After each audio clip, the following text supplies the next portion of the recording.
Well, welcome everybody. We're really excited about this event. We've started doing these in the last few months, and they've been really popular. Our goal is to spread a lot of education throughout the high school world, and school counselors is a great conduit for it. And Eddie will be able to talk about his background coming from that world personally. We think it's a great fit to just discuss some of these important matters. Now, if you go to the next slide, Eddie, just that has our backgrounds. One thing I'll say about myself is I come from the education industry for a long time, a couple decades now, but I'm also here as a parent. My oldest, so my first kid going to college, is receiving his college acceptances right now, and we're planning what college he's going to attend next year.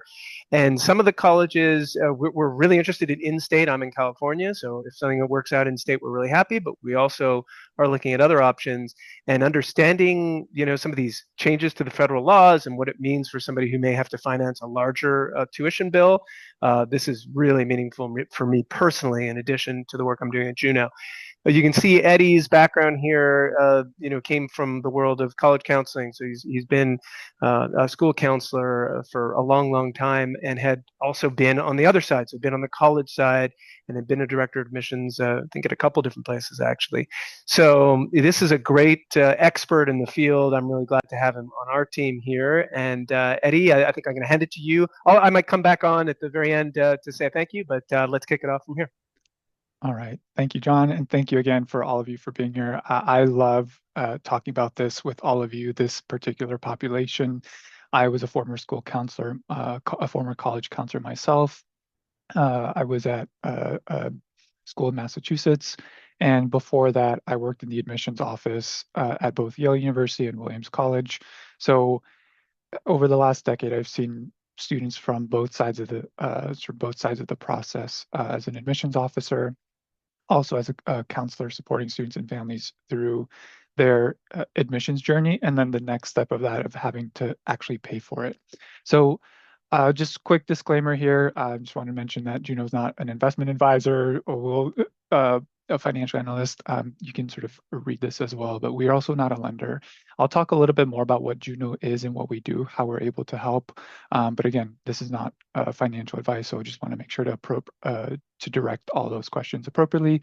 We can certainly talk about any of the questions that you have. Feel free to post questions in the Q&A, and we'll provide some interesting thoughts on those in order to help guide the discussion. So quickly here, just an agenda. I wanted to spend the bulk of our time talking about the undergraduate process. I wanted to sprinkle in some information on graduate students and graduate schools, just so that so you have the full comprehensive vantage point. Because in some cases, students might be asking you for not just a 4-year plan, but what happens beyond that. Oftentimes, conversations with students do think about long-term planning beyond just the next step from high school to college. And so if a student is planning on attending medical school, for example, right, that is certainly going to impact how much the decisions they make during their high school career for their undergraduate degree, how much debt they might be willing to consider, knowing how expensive medical school is. So we'll spend a lot of time again talking about the federal loan changes, how that impacts parents a little bit. I'll run quickly through graduate students. I'll run quickly through repayment plans because again, those are more so for folks after they've graduated. But importantly, what this means for counselors. We'll have time for Q&A. Feel free to post any questions in the Q&A. If we don't have time for all of them, we'll make sure to follow up and answer each question individually. Now, I'll also mention that the presentation is being recorded. We will also share the slide deck along with the video recording. So feel free to take notes as you can, but you won't have to worry about all the specific details or nuances or screenshotting anything. We will follow up on Monday with you to share all these resources. Now, I will also just mention one more quick thing here. The changes that we are discussing are as of now from the bill that passed last summer. There can still be some minor changes, just as an FYI. Most of the biggest changes are set and in place. But again, there can always still be changes based on conversations that happen in Congress. All right. So ultimately, as we think about the biggest changes coming this summer, federal changes to reduce borrowing for families are going to be very different. There are families for whom, if they've already been enrolled in college, they can still avoid these changes. So they can qualify for what's called the legacy provision or the legacy clause. In that case, a family can still borrow a Parent Plus loan up to the cost of attendance, and they're not going to be restricted based on the new rules. You can borrow up to the cost of attendance. That's a huge benefit to a lot of families. So they have to have been enrolled in the program as or by June 30th and have had a loan dispersed before that point. Now, it's really important to note, we'll get into this in much more detail, the student has to stay at the same school in the degree program. Now, what's changing for many families, for the high school seniors that you're working with and their families, as well as anyone younger, so your juniors, your sophomores, this change is going to affect. It's not likely to change unless Congress passes another bill to change it. So this is where we're at. This is likely going to be the status quo moving forward. For any students enrolling after July 1 of 2026, they're going to have fewer borrowing options. Parents who will borrow the Parent Plus loans, they will have a limit imposed on them. Graduate students, for any students that you're working with on longer term planning, students will see the complete elimination of the Grad Plus loan, and then there are also new repayment plans starting this July. The legacy provision or the interim exception allows families, as I mentioned, to continue borrowing under the old terms of the loan, both on the Parent Plus side and also on the grad side. So a student who's currently in grad school could still borrow the Grad Plus up until they finish their degree.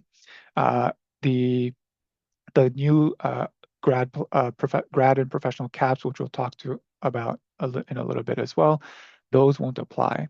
Now, more specifically on the undergrad side, parents would still be able to borrow up to the cost of attendance without a lifetime limit, and that will still be in place if for any current college students who have already borrowed. So it's a huge difference. We'll go into that more in detail. Now, borrowers have to be enrolled in a program at their institution before these changes go into effect. They have to have a loan that was dispersed through the federal government before the provision also kicks in, so before July 1st of this summer. Now, importantly, and this is going to have implications later down the road for a student's ability to either move and transfer institutions. If a student wants to maintain eligibility and wants to maintain the legacy status, they have to stay enrolled in the same program at the same institution, and they cannot withdraw. And when I say the same program, I mean the same program type. So for example, a bachelor's degree, you have to remain in a bachelor's degree, but that has to be at the same university. A student can keep then the loan limits up to a maximum of 3 years generally, or the rest of their program length, whichever is the smaller amount. These are for full-time programs. So for example, I'll focus on the undergrad side just based on who's here on the call.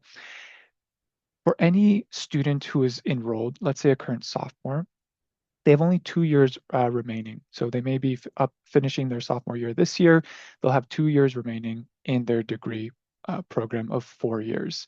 So either the minimum academics of 3 years or their 2 year program remaining time, whichever is less, is going to be their limit on their borrowing. So this student would then have legacy status or be included in the legacy exception for only 2 years, not the three, which again it's either 3 academic years or the duration of the remaining duration of their undergraduate program. So that's that's what families and students need to know as they're going through the rest of their college career. For any families that might be reaching out to you with additional information, any students that you've worked with in the past, in order to help them understand what exactly it is that they may be allowed to borrow. Now, here's where we'll spend most of our time is on the Parent Plus changes. I highlighted some of these, but let's map it out in terms of what exactly that means. So every college will have their listed cost of attendance. We're looking specifically here at UCLA, the in-state tuition for the 2025-2026 academic year. Everything that makes up tuition, excuse me, everything that makes up the cost of attendance, rather, which includes tuition and fees. That will include food and housing, any kind of health insurance that's required. This piece can be waived. I should mention that if a family has qualifying health insurance that can be accepted by the university, that is not always a charge on the student's cost of attendance, but it's included here just in case as the default. So a family would have to waive the health insurance through the university and ensure that their own plan covers wherever the student is attending college. Now, colleges will also include personal expenses and books, could potentially be travel depending on the university. A whole host of different factors play into the cost of attendance, as you all well know. This is for 1 year only. So we'll use this total cost of attendance to determine the maximum borrowing amount.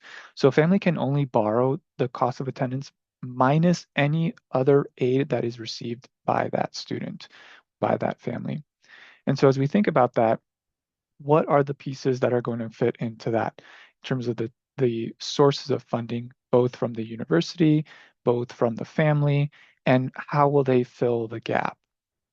So from there, families have historically had access to borrow as much as was needed through the federal government through the Parent Plus program. And so let's say a student received a $5,000 scholarship. That could come from a range of sources. It could come from the university directly. It could come from any kind of outside or external scholarships, any kind of grant funding that might be available to the student. So for the sake of example, let's just run through what this might look like. Maybe the family also has 5,000 in savings that they're able to contribute. So that's bringing down the amount to borrow. Obviously, you can play around with these changes. You can visualize this, work with students directly and students and families based on the available resources that they have, based on the grants that they may be receiving from universities right around this point or over the next couple of weeks as more admissions decisions start to come out and financial aid offers are being shared with families. And so if we look at that, total cost of attendance minus any aid received, in this case, we'll have 10,000 total. So the amount that the family has to borrow is about $33,000. Students have access to direct loans through the federal government. So this is the $5,500 loan for freshman year that a student has access to, a maximum of $5,500. Now, 3,500 of this, a maximum of 3,500 can be subsidized. So the federal government will pay the interest on that $3,500 loan, and the remaining 2,000 would be an unsubsidized loan. So interest would accrue over the life of the loan as soon as it's dispersed that the student would then be responsible for covering. So $5,500 is the limit for freshman year to borrow through the direct program. Just a quick note, $6,500 will be the limit for sophomore year, and then $7,500 is the limit for junior and senior year. Now, if we subtract that $5,500, the remaining amount then is what the family can use or the amount that the family needs outside of the student borrowing limit and how the parent can then cover the remaining. So again, historically, Parent Plus has always been there. This is any students that you have had that have already gone off to college. Now, starting this summer, that's not going to be the case anymore. There's an annual limit of $20,000 per student. So this is not per parent. So both parents cannot borrow $20,000. It is a per student cap. So whichever parent it is, it doesn't matter. It's within the context of that specific student. Both parents are able to borrow an aggregate of $20,000 per year. And so again, if a family meets the legacy exception, this is not going to be relevant to those families. So any current college first years or sophomores or juniors, if they need to borrow next year, then they can still borrow under the old terms of the loans. But any new students after, so any current high school seniors or those that come after them, this will be this is the rule of law now. This is what the borrowing limit is going to be. Now, on top of that annual limit, there's a lifetime limit of $65,000 per year. Now, this is really important because if you think about why this number was chosen, it doesn't even meet the annual limit times four. So in this case, a family could borrow a maximum of, let's say, $20,000 for freshman year of college, 20,000 for sophomore year, 20,000 for junior year, and then only 5,000 remaining for senior year, which, given the cost of attendance at most universities, is not enough to cover the gap.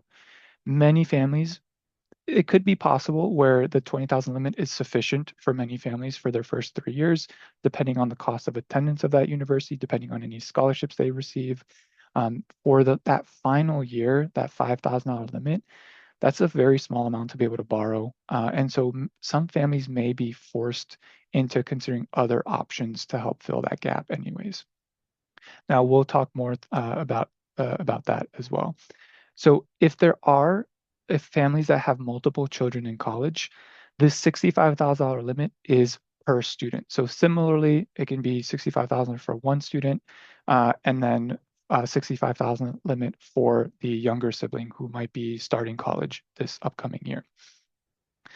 Repayment does not reset the cap, so this is what it is. It's not an ongoing like an ongoing line of credit. Once you reach that amount, that's it. It doesn't matter how much of it you have already paid off. If there's been any funds that have been returned to the school, that will not count. So if a family does intend to borrow $20,000, but given their cost of attendance, they only need 15, then that remaining $5,000 gap would not be borrowed. And so that would still remain in their lifetime limit. And then this limit applies across all institutions and all borrowing years. So a really important change to know about. If a family has lost legacy status, then there's an ongoing and open question that we're still awaiting Department of Education guidance on. If they've previously borrowed, does that count towards the $65,000 cap? We don't think so. We've been looking at resources through NASFA, which works very closely, or they advocate on behalf of students and financial aid officers across the country. So based on their conversations, they don't think that that's likely. That's still going to have some significant implications for families nonetheless. But then let's look at a specific example again, as we think about a student who's entering college.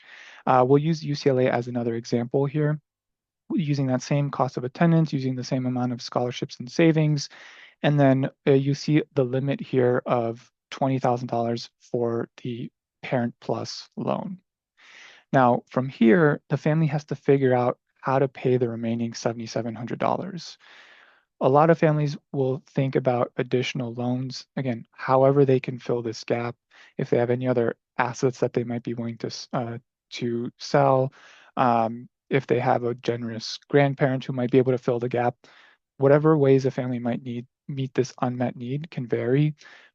The reality for many families is that they will likely have to borrow through the private loan market to fill this gap. Now, let's zoom out all 4 years to see how this plays out.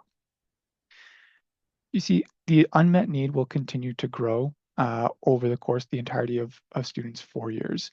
That last year, senior year of college, is going to be felt the most acutely. And that's where the limit is only going to be that last 5,000 borrowing cap that the student has. So in this case, there's a total unmet need of over $40,000 that a student and family is going to have to figure out how to pay for. Again, many families in this case will borrow through the private loan market. This is why we emphasize at Juneau, as much as we can, maximize grants and scholarships, appeal your financial aid award to get as much money as possible from that school to increase that scholarship amount, whether it's need-based or merit-based, because at the end of the day, families are likely going to be forced into private loans in order to meet any unmet need that they have. So if a student does change majors, this is an important point. Can they keep their legacy status? Yes, they can. And this is important to know because college students might change their majors all the time. It can depend on the university, the level of flexibility, but it's extraordinarily common for a student to change their major. As long as they're still at the same institution, they're still going to be enrolled in a bachelor's degree. And so that is going to be okay. We did hear from colleagues at NASFA as well. If a student, for example, is specifically enrolled in a Bachelor of Science in an engineering program, but they decide that that's not the path for them anymore, or any other Bachelor of Science majors, and they choose, let's go with a very dramatic pivot, and let's say they choose English instead as their major. So they go from a Bachelor of Science program into a Bachelor of Arts. That will still count. A student will still be able to keep their legacy status because ultimately they are still enrolled in the bachelor's degree at that university. Now, this is important again because students should we still want students to have a level of flexibility without having to worry about some fairly dramatic consequences of where their funding might come from or if they'll still have access to funding as legacy status students. Now, the key here that I mentioned earlier is if a student changes universities and transfers, they will no longer be able to hold on to their legacy status. They will have to borrow under the new terms of the Parent Plus loan program with that annual cap and that aggregate lifetime cap. $20,000 annual, $65,000 lifetime. So really important to think about. If this is a conversation with families, I've had students reach out to me freshman year once they've graduated and say, Mr. Chavanu, like I'm not loving my school. I'm looking somewhere else. That's okay. We want to be able to ensure that students are at the universities that are bringing them the most value and sort of where they see themselves thriving. However, now the conversation has to include financing because a student might lose any kind of legacy status. So this would be extremely relevant, not for students right now, but for any current college freshmen that you may have worked with last year. If they're talking to you at this point in time to think about changing universities, they will have to borrow under the new terms of the Parent Plus loan program because that program, that university is going to begin after the July 1 deadline or the July 1 starting point of when these changes are being implemented. So they will have to borrow under those new terms. Really important to know. Again, it could be relevant for some families in deciding whether or not they ultimately choose to transfer. It's an unfortunate situation that the student has to be placed in to have to think about this, but this is where we are now, and this is where we'll be in a few months' time.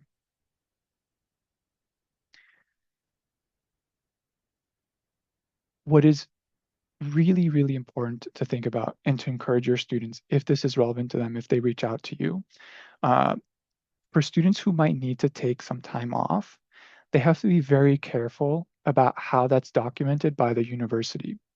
Universities know this, and I bring this up so that you are also aware.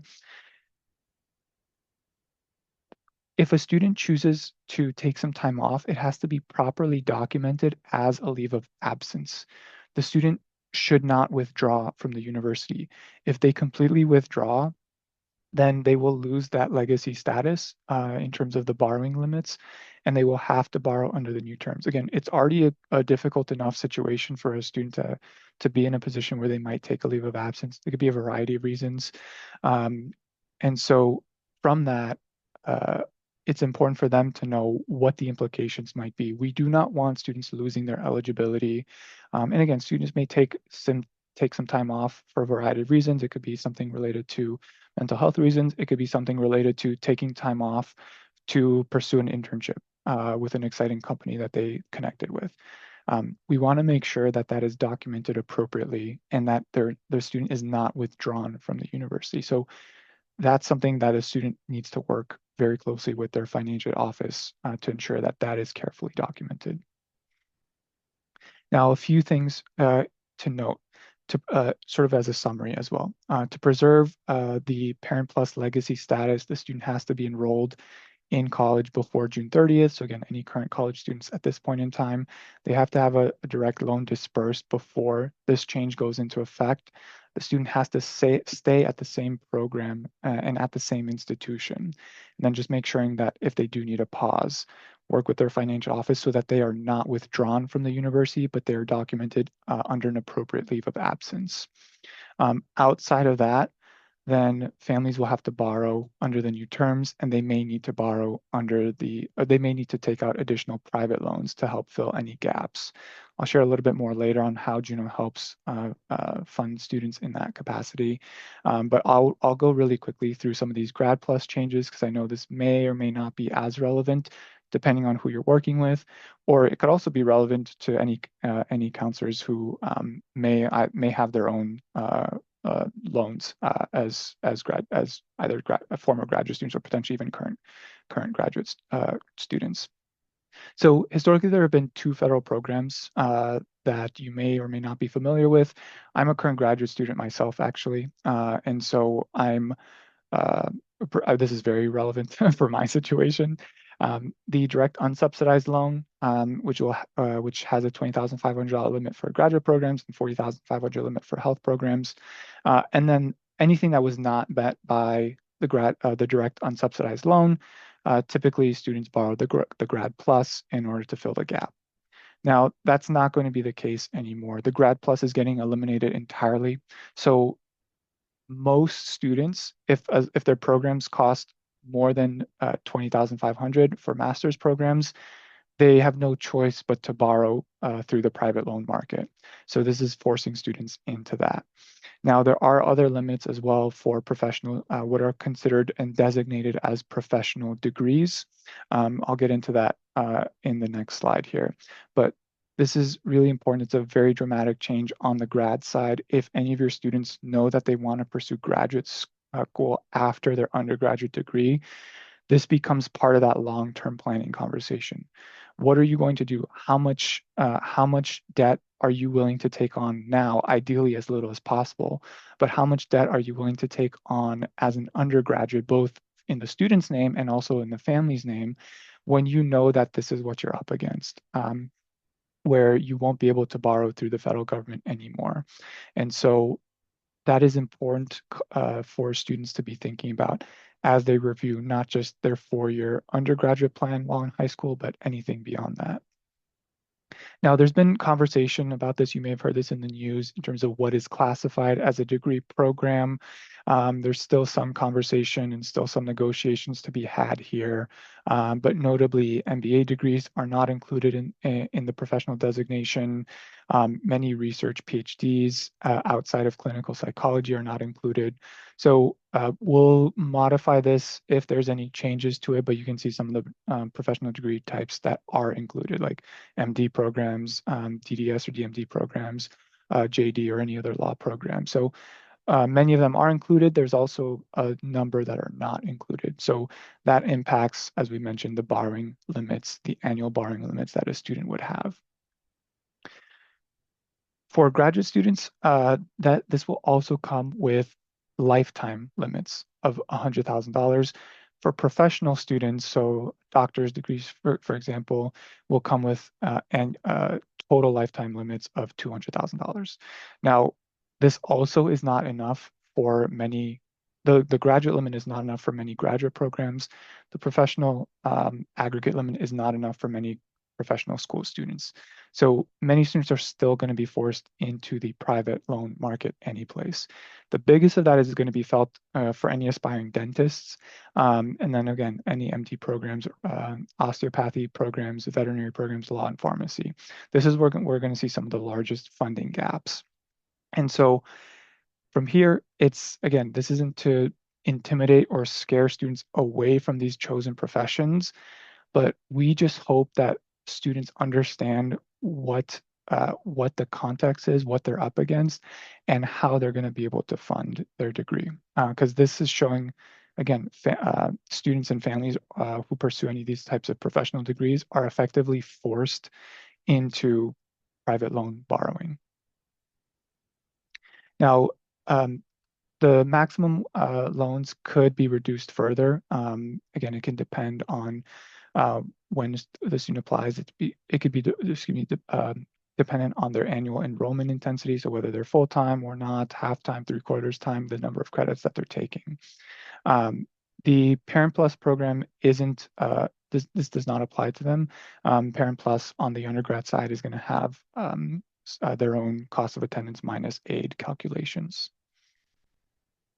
Now, again, for programs that are going to be a mix, it can vary. If a student is in a professional degree more than 50% of their credit hours, they're going to be counted towards a professional degree. This is relevant, for example, I'm in an MBA program, and there are some of my classmates who are doing a joint JD MBA program. There are some classmates who are doing a joint MD uh, MBA program. So again, this is still a negotiation, but important for you to know about. Similarly, as we think about graduate students, I'll just mention they have to be enrolled in the program before the changes go into effect on July 1st. Having had taken out a loan already before those changes go into effect, they can still preserve the legacy status and borrow under the old terms, which means they will have access to the Grad Plus for the duration of their degree type. They can't transfer either. Now, I wanted to share just again very quickly on repayment plans, and then um, we'll get into some exciting changes that we have. So through this, there's two federal repayment plans that are starting on July 1st. These programs are getting condensed. There's several other plans. Some are currently under there's lawsuits within some of the borrowing programs currently, but the new standard repayment plan is generally going to be the default moving forward. It's going to set payments over anywhere between a 10 to 25-year period, which will be based on the total loan balance. You can see some of those listed here where borrowing up to $25,000, students will automatically be paid placed into a 10-year repayment term. And then that's going to expand over 5 years, 10 years, 15 years, depending on how much you've borrowed in terms of when you're going to be expected to pay those back. The RAP program, or the repayment assistance plan, is set as a percentage of income. So for those who borrow the highest amount, it's based on adjusted gross income. If you have a relatively low income, then you have a much lower percentage of your income that's going to go towards repayment. So some of the key features, again, this is much more in depth than we may need to go. I won't spend a lot of time. You can reference this in the presentation slides that we'll send at the end. But there is an important $50 reduction for each dependent that you claim on your taxes.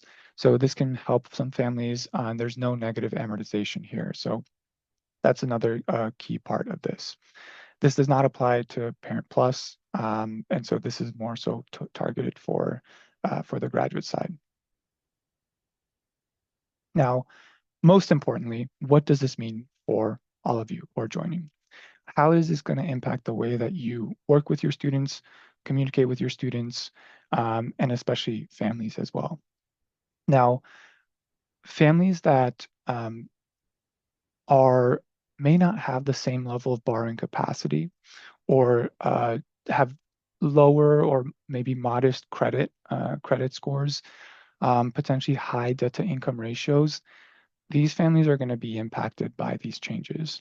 I was on a webinar recently that had several lenders available, and there wasn't as great of an answer to this question of what's going to happen if a family does have a lower credit score, if they aren't considered as credit worthy by many of these lenders.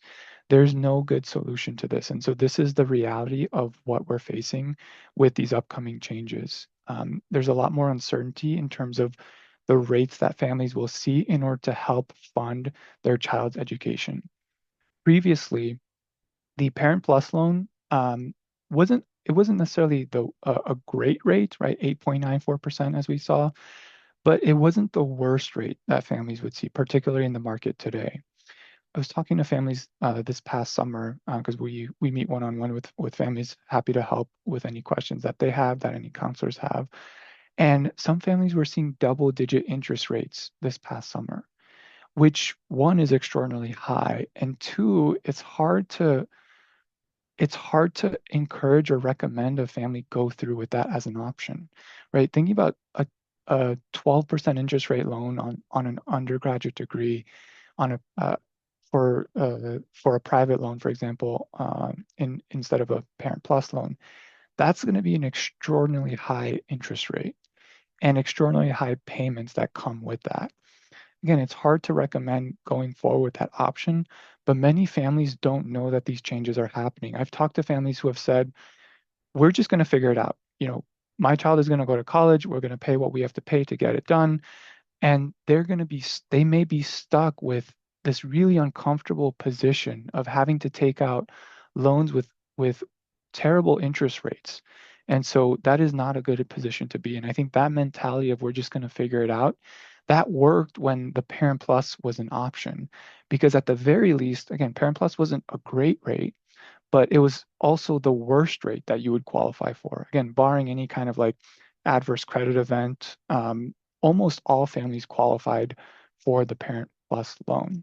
And so that served as the ceiling for families where, maybe you don't get a great private loan, and that's fine because you can always go the Parent Plus option at an 8.94%. And again, it may decrease this upcoming year, it can increase, but generally around that range, that was the worst situation that a family would find themselves in. Now, that's not going to be the case. A family can still borrow up to $20,000 for their freshman year to help their child, but any gap that remains is going to be the responsibility of the family to then figure it out. So families have to be really intentional now, and I encourage you all to be really intentional in the conversations you have with your parents and students on what that 4-year plan is going to look like. Introducing um, financing into the conversation earlier is going to be really important. Thinking about how families can start building up their credit score from not just when it comes to applying for college in senior year, but much earlier, starting freshman year. What are things that families can do to ensure that they're building their credit to showcase as strong of a profile for when it may come time for them to borrow, because it may be likely that they'll have to enter the private loan market. Again, hopefully they don't have to. Hopefully they get a tremendous scholarship or grants that covers their cost of attendance. But the reality that we know of with many families is that they do have to borrow to help fill the gap. So think really intentionally about those conversations with transfer students as well, who may be impacted by the changes, any kind of withdrawals or students who may have to stop, have to take time away from school. It's going to be important to think about how those are classified. And so again, we want to minimize the impacted effect on families. But from there, we know that families are going to be disproportionately impacted by this change. Low-income families who may not have the strongest income maybe are likely to be disadvantaged here. Again, families that have a lower credit score are going, regardless of income levels, that have a lower credit score are going to be significantly impacted by these changes. Now, this is where I encourage, again, counselors to at least be familiar with this landscape. I'm not expecting everyone to become experts. This is not anything that I really knew about as a counselor. It's only since I've come to join the team that I've become much more familiar now with what this means, the implications that this is going to have for families, and how this may change the overall college population, right? We may see more students who just decide not to pursue college because it's either too expensive or too hard, or they may not even qualify for the loans that they need to help pay for college. So that's a really key point. These changes are upcoming now. We are trying to inform as many people as we can. We appreciate your support in spreading the word because these changes are happening July 1st, whether we like it or not. It's a we don't want families to be in that uncomfortable position to have to be surprised by these changes because they weren't aware of this. So the more we can share this message out, the better. We'd really appreciate your partnership in that because we want families to be informed as they're navigating through this process. As I mentioned, families are asking, the school that I worked at, families were asking a lot about what is the return. Depending on high school, some families pay a lot, even for high school. For private school settings, they may be expected to pay a lot for college and then anything after that as well, potential graduate school. What is the return on that investment of the amount that they're going to pay for their undergraduate degree? It is going to have to make sense if families are seeing increasing or rising interest rates, if they're seeing situations in which it's going to be very expensive to borrow to help pay for that degree. That's when families have to be really mindful. That's where students have to be really mindful about the degree that they are pursuing and whether or not it is ultimately going to pay off. My hope, again, is that this doesn't discourage students from the full extent of exploring all that a college has to offer. But I can see pressure from families internally or from the general marketplace where students might have to be forced into certain degree programs or majors in order to think about what that ROI is, because again, it's going to impact their ability to repay those loans after they graduate. Now, let me just spend just a moment here, and then please feel free to post any questions in the Q&A. I'll just share Juno's role in that, because I mentioned, again, I'm a graduate student myself. I actually use Juno for my loans, and I found out about Juno first, and then joined the team after the fact. So I was the first in my family to go to college. I was on full financial aid as an undergraduate. So thankfully, this this didn't apply to me on the undergrad side because the school that I attended had very generous grants and scholarships. But ultimately, this is something that I had to face in graduate school. And so what we do is we bring families together who are facing this exact dilemma of needing to borrow to help pay for college, but not knowing what options are out there or how you can best maximize the options that are available. So when we come together as a collective group, right, you can think about Juno as like almost like a union for student loans.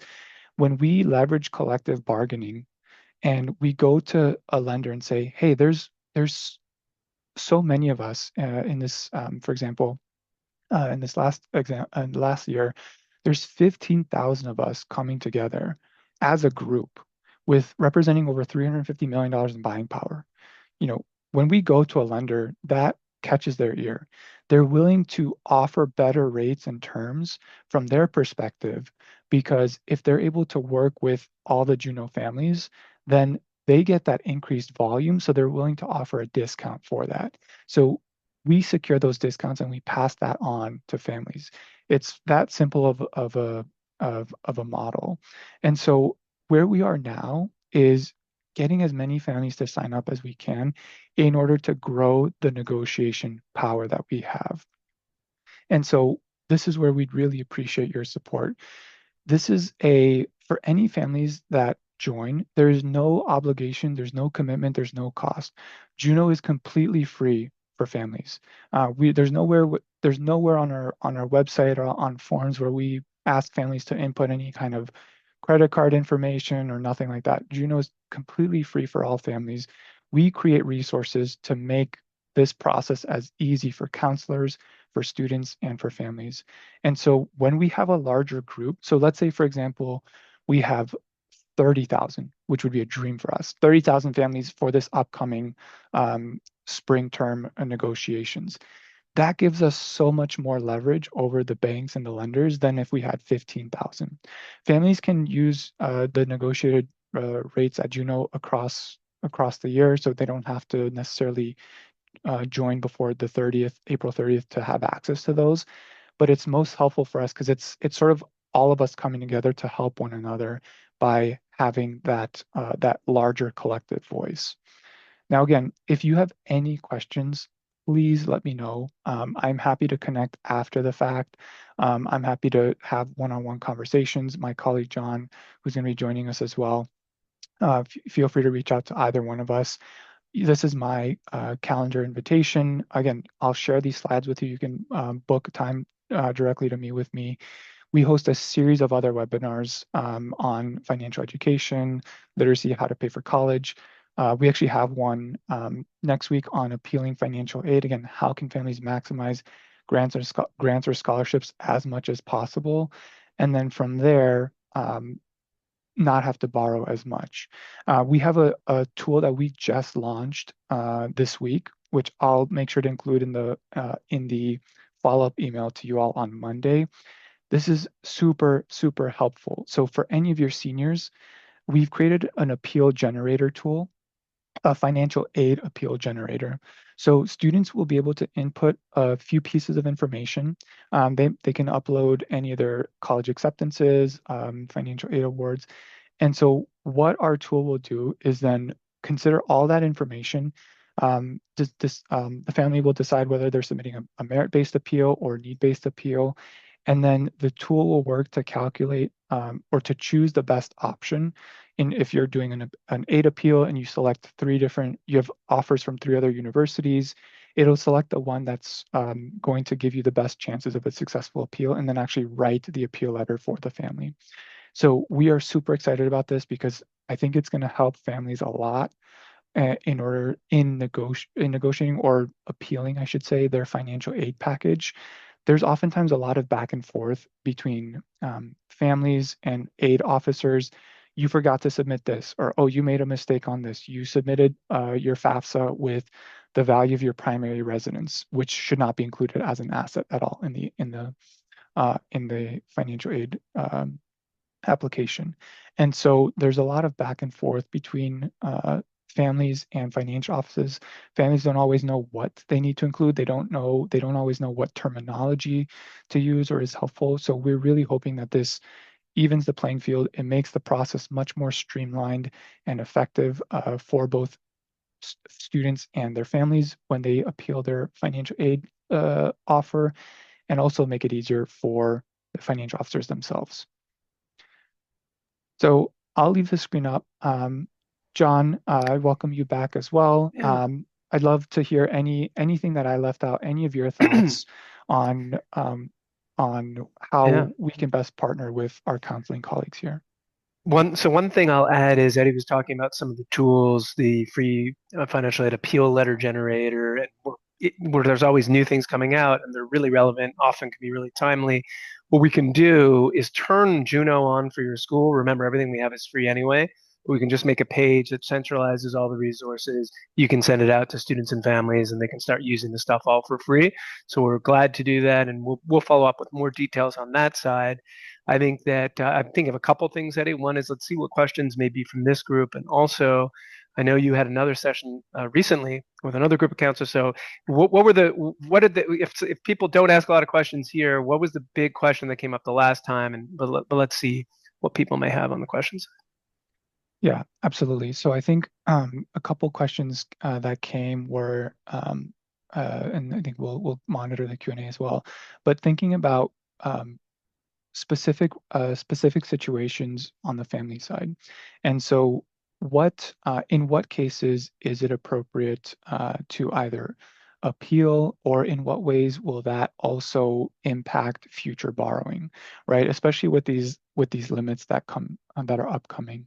So how should families navigate kind of the changing landscape, and based on situations that they're finding themselves in now, in what ways can families be the most prepared? And so a few thoughts there. I'll share briefly. I'll point you also to the resources on our webinars page that we'll share with you, because again, we have an entire series on this. We're hosting another one of these in the coming week. I'd be happy to talk really directly with families. But as we think about kind of the way the changes are going to impact families more directly and potentially future borrowing, if families are borrowing more at higher rates and are potentially hopefully not, but there are potential have potential difficulties. What does that mean for the family? The more you borrow, depending on how much debt you have to your name on the parent side, again, there's certain protections within the federal loans that are advantageous. So we always encourage, both on the student side and the parent side, best maximizing some of those protections through the federal government. Now, outside of that, families are now going to be effectively forced into the private loan market, which don't generally have the same protections, if any, that federal loans have. So this is a very real conversation when families are thinking about, okay, for my child's freshman year of college, like I can figure it out, right? Maybe I can do that 20,000 because my school isn't as expensive. Um, then what's going to happen kind of senior year, right? When you do need to borrow and you've met your cap, what are the options that are available to you? And is that something where you're able to realistically manage with that increase? So a lot of the lenders that we work with, there's differences between federal loans and private loans. Many private loans don't have origination fees, and so that's a little bit different. Where federal loans typically tend to have some high origination fees. We've talked one-on-one with families directly, with counselors directly on what might make the most sense. Again, we just want to present options. We're not telling families what to do, but we're presenting the options so that students and families and counselors are informed and they know what exists. So that from there they can move on and make the decision that they're comfortable with for their families.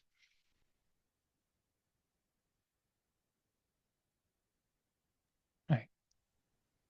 And then I think other things that have come in as well have been as students are thinking about their long-term planning, how can they prepare now?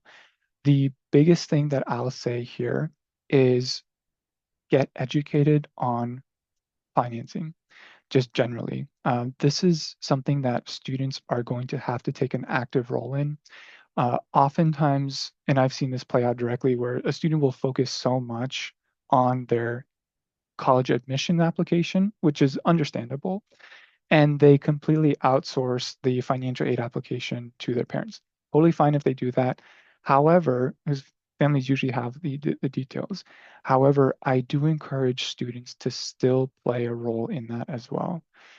Because at the end of the day, um, for a student to pick a school that makes the most sense for them, yes, it has to have the academic fit, as we all talk about. Yes, it has to have a social fit. It has to be an environment that they're really excited about with peers that they would love to engage with, learn from in their college community through the many different extracurricular opportunities, internship opportunities, job placement opportunities. All of those things matter. And now, even more so than before, I'm sure you've all said this to your students and families, but even more so, if a family and a student cannot ignore the financial fit. Now, again, I've worked with families for whom that was the most important factor in the college admissions process. It is for many, many families.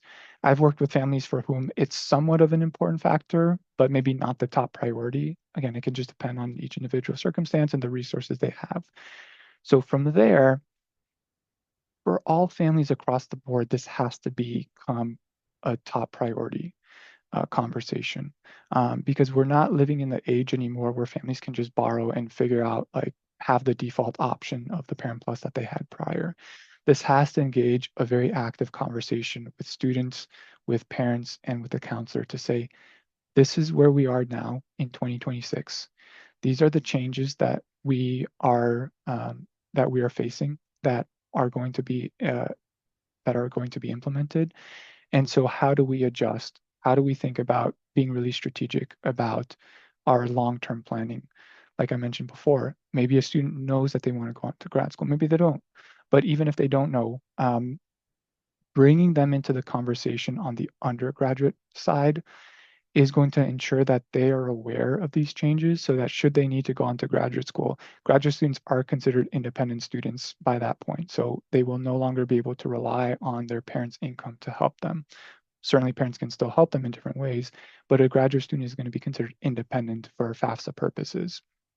So exposing students to these conversations early on is incredibly important. This will be part of their experience as they go through college so that they know, okay, um, what is, I mean, I don't imagine a lot of students, maybe again, I hope for the great counselors who are here, I hope that you're educating students much better than I ever did. But very rarely do students know what what their student loan payment will be after they graduate, right? They might know that, the school's football stadium has this many seats in it. Nothing against football, right? I'm just listing random facts about a university that a student might know very, very well. Those are good things. Those can impact their decision making, right? How many majors, the specific programs that the university has. But once a student is enrolled, or even before that point, very, very few students know some of the details of their financial aid situation. So that would be a tremendous win in educating students so that they're aware of what borrowing even looks like, what what even is a bad interest rate, or because if students have no context to that, then they don't know any different. Where we are in the market today, what would be considered competitive and what is not competitive. That way, as when students and families are having that conversation, they know that they're not going to get taken advantage of. And so we encourage families across the board to shop around, to find as many options as possible, and then consider all those options. So that's where Juno steps in to say, we're not we're not here to tell you where to go or which option to choose, but we're here to be an option for families. And in a lot of cases, we've actually found that we've been the most competitive option for families based on our negotiated rates with these different lenders. As long as families are knowing what they're getting into, I think that's the important part. And so how can counselors support students there? Have that conversation early, ensure that students know and are a part of it, and it's not just something that they punt to their parents. Yeah, and I think that's a good way to end it because what we're talking about is having knowledge. Knowledge is power, and you guys are thought leaders, and we hope that we can contribute to the thought leadership that you're able to offer everyone in your community. As I said, we want to follow up with additional resources. Eddie's going to send some things out, and we're so thrilled that everyone was able to join today, and hopefully have many more events like this coming up in the future. Thank you so much, Eddie. Absolutely. Thank you. And thank you all for joining. We will chat with you soon. Take care. Bye.